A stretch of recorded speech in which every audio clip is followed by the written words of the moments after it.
Hello everyone, this is Gardezy. I'm the host of Money Minutes. I'm also the founder of Wealthstone, a private wealth management firm based out of Scottsdale, Arizona. I'm also a certified financial planner and a private wealth advisor. So behind me, you're seeing me in a different setting than where you normally see me. So I'm in Tobermory, Canada, and there's the beautiful Cameron Lake behind me, and we're here for a family event. It's a beautiful cabin we're staying at. I'm really excited to be here. I wanted to share it with all of you. A quick fun fact about Tobermory.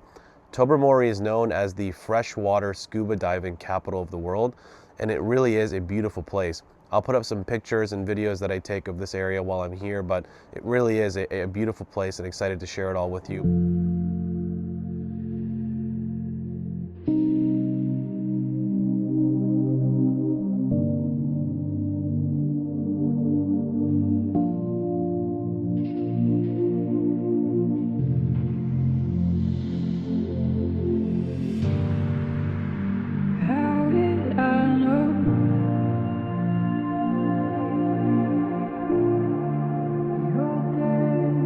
I also wanted to put out this video because we've had an important earnings release, which is for the company Nvidia, a top holding here at Wealthstone.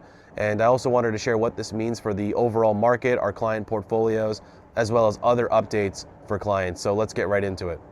So we'll kick things off by talking about Nvidia's earnings report. Now, Nvidia is an important company for the entire market, but also for Wealthstone clients because it's our top holding across the firm. Now, Nvidia, as we all know, is an incredible company. They make some of the fastest graphics processing units, GPUs. They're a big player in the AI space. They have connections to basically all of the AI and major tech companies as the #1 supplier of these processing devices that are necessary for advanced artificial intelligence. They're also in the know as it relates to quantum computing, which we'll talk about a little bit later. But ultimately, Nvidia is also the most valuable company in the world and the largest percentage of the S&P 500. So whatever happens to Nvidia stock certainly affects the entire market. Now, I'll be reading off the actual stats from their earnings report, so let's get right into it. Now, their revenue. So they reported $81.6 billion of revenue for the quarter, which is an 85% year-over-year increase, which is phenomenal. Data center revenue was $75.2 billion, which is a 92% year-over-year increase. Again, showing us that AI, hyperscaling, enterprise investments in AI, these are all moving in the positive direction. Company profitability was up. Their margins were incredible. Free cash flow reached $49 billion. They did nominally increase their dividend, and they also approved a buyback program of $80 billion worth of shares of Nvidia stock. Now, why are buybacks important? They get a lot of negative press in the political world, corporate buybacks, you hear a lot about that. But from an investment standpoint, they're an important sign because if the underlying company, Nvidia in that case, is looking to buy back a significant number of their own shares, that shows that the company has confidence in their own stock. So it's a good sign when a company comes out with a massive buyback program.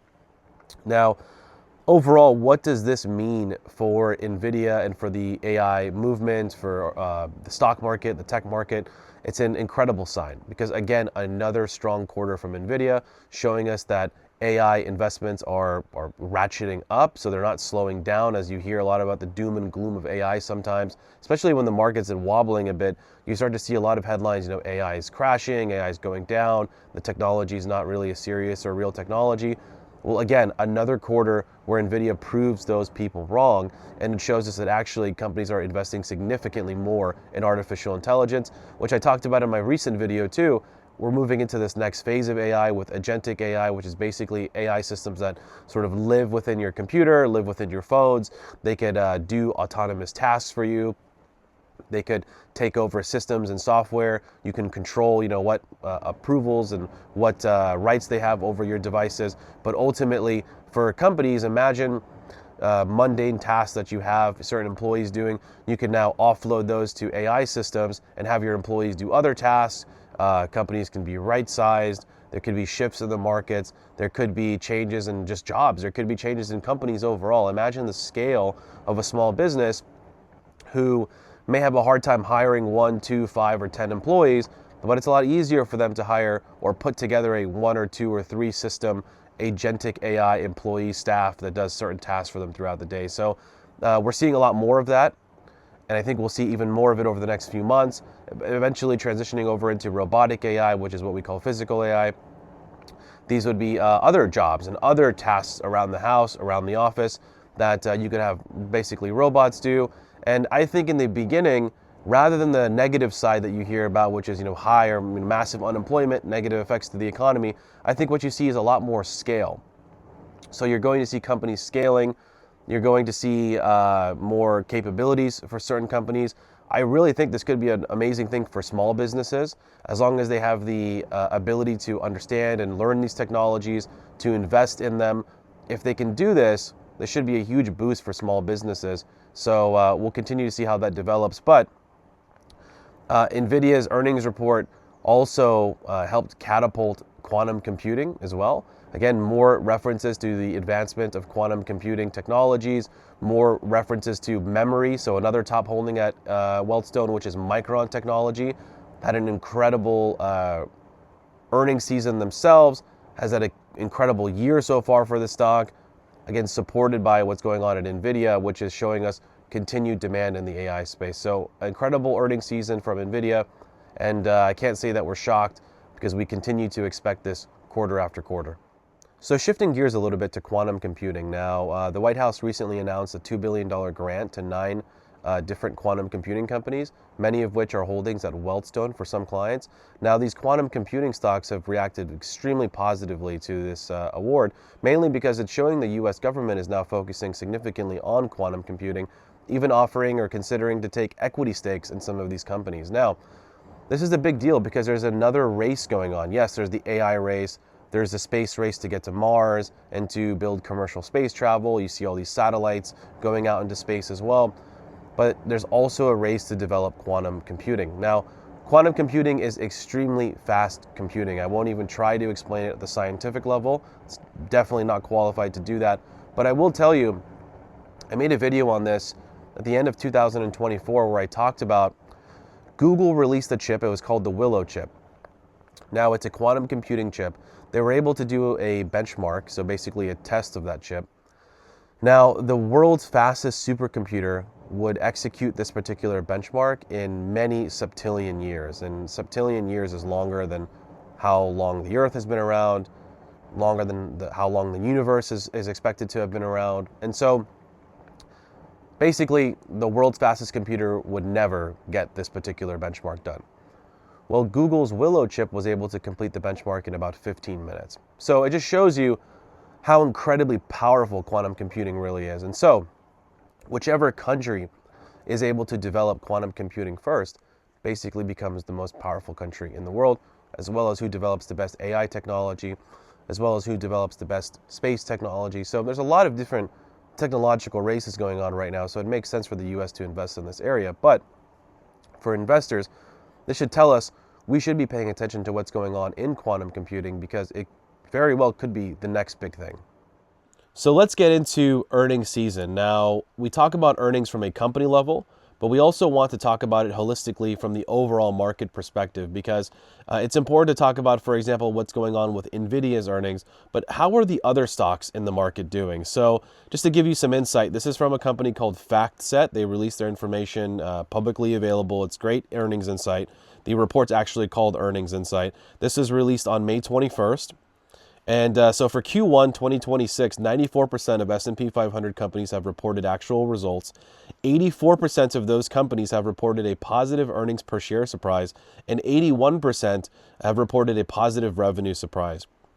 Now, earnings growth rate, these are some awesome numbers. So for Q1 2026, the earnings growth rate is 28.4%. This is blended year over year. This would be the highest earnings growth rate, if this is how the rest of the quarter ends up, since Q4 2021. So these are awesome numbers. Valuation-wise, the forward 12-month PE ratio, so price to earnings ratio for the S&P 500 is 21.1, which is above the 5-year average of 19.9. So we're still a little bit overvalued according to fundamental PE analysis, but still awesome numbers overall. Now, I do want to talk about the Mag 7, because at Wealthstone, we do have a strong exposure to the Mag 7. Some investors have steered clear of the Mag 7, but as this earnings season has showed us, that would be a big mistake to steer clear of the Max 7. The Max 7 by far led the way again with earnings growth for the S&P 500. 100% of the Max 7 companies had a positive earnings growth rate and a positive earnings per share surprise relative to the rest of the market, which was 84% of the S&P 500 companies had a positive earnings per share surprise, as I mentioned earlier. So Max 7 stocks continue to do better than the rest of the market. But interestingly enough, one stock really stood out, and this was actually outside of the Max 7, but a top holding at Wealthstone, and that's Micron Technology. So ticker symbol MU. Micron was by far the biggest contributor to the S&P 500's earnings growth rate for the quarter. And this is attributed to AI. Again, what we saw with Nvidia's earnings report, what we hear from Micron and all the other big players in the AI space, there's a lot of investment going on in memory, which is what Micron provides, high-speed memory. They're one of the best in this area. And so it's no surprise that Micron continues to do extremely well. They're doing so well that they are a big contributor to the earnings growth we're seeing in the S&P 500. So for Wealthstone clients, we continue to be positioned very well in, I think, all the right areas. Now, it is still something that we have to be mindful of as it relates to what's going on outside of the stock market. So the geopolitical risk, the economic risk that we're seeing, the wars, the oil prices, the energy crisis that we're seeing around the world, all of the other issues that are going on, eventually these will bleed into the stock market. Right now, there's a lot of happiness, there's a lot of excitement in the stock market, but eventually we'll start to see slower consumer spending. We're going to see a loss of demand in many areas, and that will end up affecting the employment rate. It'll affect the overall economy. So for investors, we do have to be mindful of these risks, and we want to invest wisely. For Wealthstone clients, we maintain our elevated cash positions. If there are opportunities for us to take advantage of a sudden drop in stock prices, well, we know, according to this data and according to the data we continue to get quarter after quarter, whether it's AI or quantum computing or other exciting technologies out there, the tech space continues to be an attractive place to invest. And if we happen to get a big drop in prices, as I mentioned, I'm looking at it as an awesome buying opportunity. So for Wealthstone clients, we continue to continue the direction that we're going in portfolios.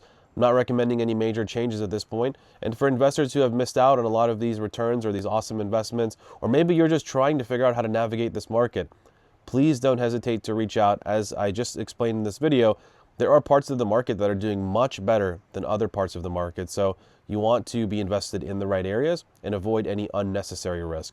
So thanks so much for watching this episode. And if you have any questions, please don't hesitate to reach out. Thank you very much.